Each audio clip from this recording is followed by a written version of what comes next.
Hey, Tomahawk family, how's everybody doing? I hope everybody's doing well. We're looking at Isaiah 55 verses 1 to 2 today for our devotional thought. This is what the prophet Isaiah tells us in Isaiah 55, 1 to 2. Come, all you who are thirsty, come to the waters, and you who have no money, come buy and eat. Come buy wine and milk without money and without cost.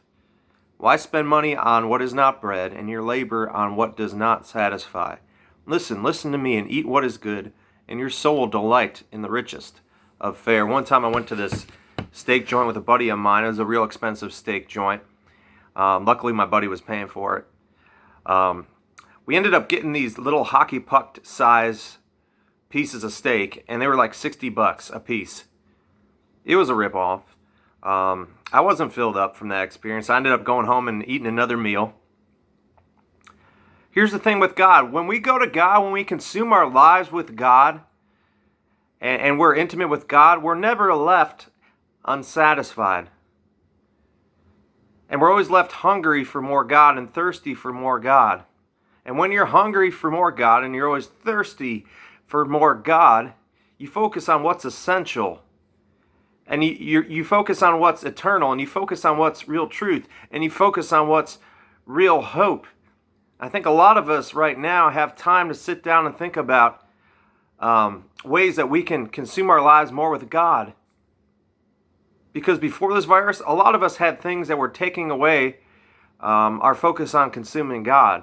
And now we can think about how we can focus on consuming our lives more with God, so that when we get back out into the world, we can have in place some ways that we can focus on God more and consume more God, even when we have some of those distractions coming back into our lives when we go back out into the world. You know, there's a reason why Jesus says, I'm the bread of life. He was reflecting his Father, who said, come to me, I'll never leave you hungry. Because you can try to find your identity in fame. You can try to find your identity in having a lot of possessions, but you're only going to be satisfied for a little while when you try to find your identity in fame, or when you try to find your identity in possessions. But when you find your identity in God, and you consume your life with God, and you consume your life with wanting more and more of God, at the end of the day, if you just have God and nothing else, that's okay. And if you're okay with having God and nothing else, that can carry you into any time, whether we're in a coronavirus or not, and whether you have a job or not, or whether you're dealing with a sickness or you're not dealing with a sickness. When you cling to God and you consume your life with God, you are never left hungry spiritually, emotionally, or mentally. You're never left thirsty spiritually, mentally, or emotionally.